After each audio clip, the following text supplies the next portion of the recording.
Right now, we'd like to take a deeper dive into our top story at this hour, President Biden's visit to Colorado. Yeah, it comes so close to the midterm election, so Sean Boyd sat down to talk with Dick Wadhams and Mike Dino about the potential impact.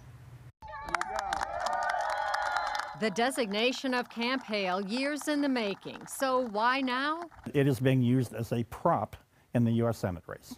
CBS 4 Republican analyst Dick Wadhams says the president's visit so close to the midterm election is as much about politics as policy. This is a rushed event to try to give some political benefit to Senator Bennet, and the president otherwise would not be coming here. It does help his campaign, no doubt about it. CBS 4 Democratic analyst Mike Dino says while the president may not be hugely popular in Colorado, public lands are. The outdoors, wilderness, I mean, that's why a lot of people live here. And Bennet among those who push for the designation. Does it take away from the significance of the designation to do it right now in the heat of an election cycle? I don't think so. I mean, I think a lot of times these things get done in the heat of an election or when it's coming down to the wire.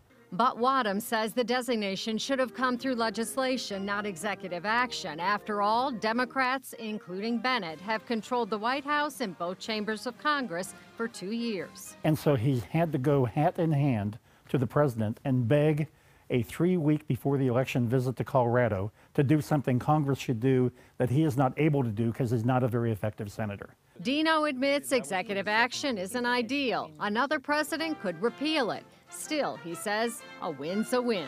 There's some voters that will vote on abortion, and there's some voters who will vote on crime and the economy, and there's some that are going to vote on our outdoor quality of life, and this is a big thing for that. Oh, so many things to vote on, right? Yeah. How close is the Senate race? What are we looking at right now?